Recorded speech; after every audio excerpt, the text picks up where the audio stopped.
मवियातले दोन मित्र पक्ष म्हणजे ठाकरेंची शिवसेना आणि शरद पवारांचा पक्ष हे दोन्ही पक्ष याचे पक्षप्रमुख नाराज झालेत अशी माहिती आता समोर येते। कारण काँग्रेसने केलेली स्वबळाची घोषणा, महायुतीसोबत महाविकास आघाडीमध्ये आता नाराजी नाट्य त्यामुळे पाहायला मिळत आहे। ठाकरे बंधूंच्या युतीच्या चर्चांनंतर काँग्रेसने वेगळी चूल मांडत स्वबळाची घोषणा केली।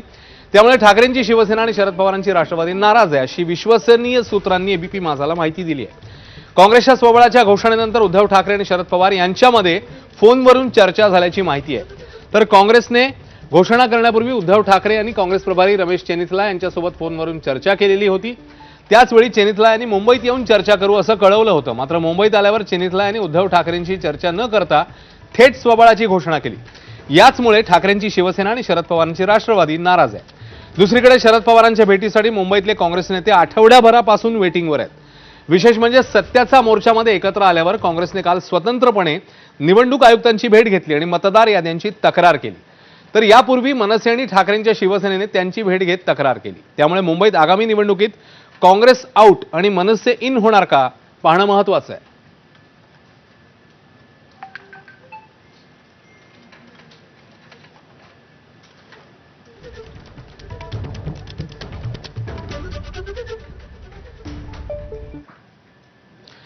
तर या सगळ्या संदर्भात आता मित्रपक्षांनी नेमकी काय भूमिका घेतलेली आहे आपण जाणून घेऊया। कारण मुंबईत राज ठाकरेंना मवियामध्ये घेण्यासाठी शरद पवार अत्यंत आग्रही आहेत। त्यांचा तसा आग्रह आहे की मविया आपल्यामध्ये मनसेने सामील करून घ्यायला हवं, मनसेला मवियामध्ये।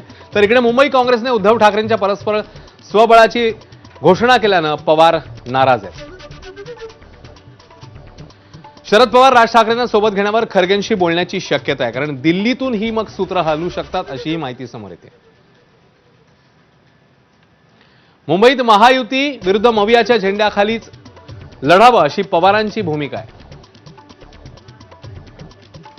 तर काँग्रेसने राज ठाकरेंना विरोध कायम ठेवला तर पवार ठाकरे बंधूंसोबत जाण्याची दाट शक्यता व्यक्त होती। राज ठाकरेंची भाजप नेत्यांसोबतची जवळीक काँग्रेससाठी अडचणीची आहे असं देखील एक म्हणणं समोर येत आहे।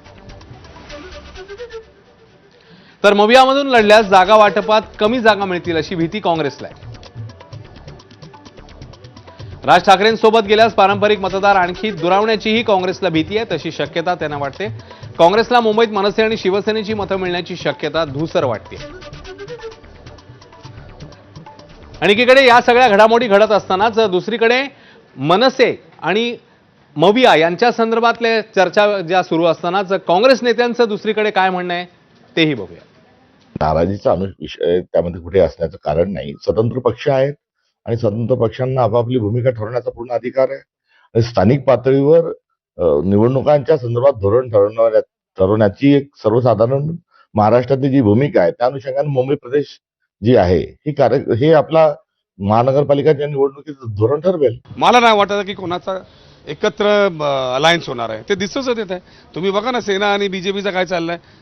तर बेसिकली काय त्याला हे काही नाही, सगळ्यांना पक्ष वाढवायचा आणि सगळं आपल्या दिशेने जाणार आहे। कोण कोणावरती नाराज आहे ते दिसत आहेत, ज्यांची भांडणं आहे ते समोर येत आहेत। आम्ही वेगळे जातोय ते गोष्ट आहे, पण आमच्यात भांडणं कुठे दिसत आहे का? आमचा एकमेकांचा कधी स्टेटमेंट चुकीचा झाला का?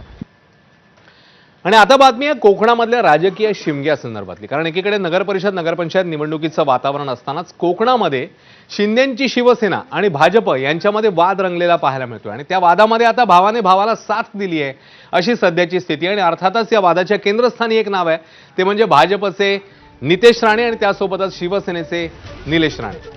आणि एकीकडे हा वाद आणखी का वाढलाय तर निलेश राणेंवर आता मालवणमध्ये गुन्हा दाखल झालाय। निलेश राणेंनी बेकायदेशीरपणे घरात घुसून बेडरूममध्ये तपास केला असा आरोप भाजपचे नेते विजय केनवडेकरांनी केलेला।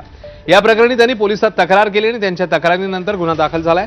गुन्हा दाखल केला, आता मला अटक करा असं प्रतिआव्हान आता निलेश राणेंनी दिलंय। तर भाजप प्रदेशाध्यक्ष रवींद्र चव्हाण पैशांचं वाटप करत असल्याचा आरोप निलेश राणेंनी केलाय।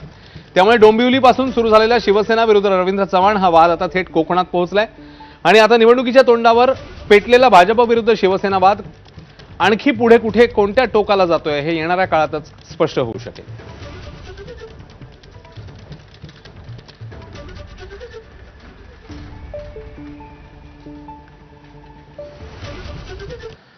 तर एकीकडे गुन्हा दाखल झाल्यानंतर आता निलेश राणेंनी पुन्हा एकदा हल्लाबोल केलेला आहे आणि त्यासोबतच रवींद्र चव्हाणांनी मात्र याला उत्तर देणं टाळलंय। बघूया। रवींद्र चव्हाण साहेबांच्या मार्गदर्शनाखाली हे सगळं चालू आहे. ते किती वेळा फोन करतायत, कोणाकोणाच्या नंबरवर फोन करतायत, त्यांचा पीए किती लोकांना फोन करतोय, किती लोकांच्या टचमध्ये आहे, हे मलाही सगळं माहिती आहे. पण त्यांना जर वाटत असेल मी हे सगळं म्हणजे ह्या सगळ्या प्रेशरला मी बळी पडेन, तर अजून त्यांनी मला ओळखलेलं नाही. एक गुन्हा कोणी दाखल केला आहे आपल्याला माहिती आहे की नाही मला माहीत नाही, परंतु मी आलो आहे निवडणुकीच्या प्रचारासाठी.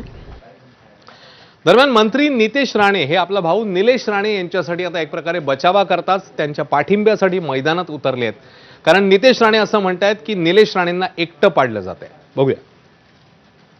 ज्यांच्या घरात पैसे सापडले त्यांना साधी नोटीस नाही, त्यांना साधं पोलीस स्टेशनमध्ये बोलवलंही नाही, आणि आम्ही तो गुन्हा पकडून दिला. हा आमचा गुन्हा झाला. दबावाखाली हे सगळं चाललंय हे आता स्पष्ट दिसतंय. चोरी करा, डाका टाका, असे अजून 10 केसेस माझ्यावर झाले तरी पुढचे जे काय 3-4 दिवस आहेत मी काय यांना सोडणार नाही.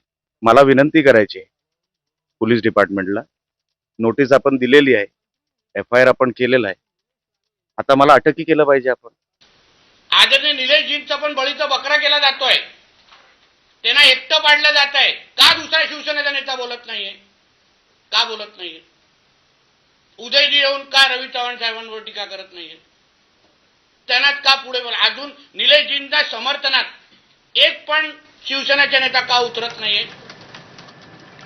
आणि आता बातमी आहे दीपक केसरकरांसंदर्भातली. कारण दीपक केसरकरांनी असा दावा केलेला आहे की नारायण राणे यांचं महत्त्व कमी करण्याचा प्रयत्न होतोय, असा आरोप त्यांनी केला.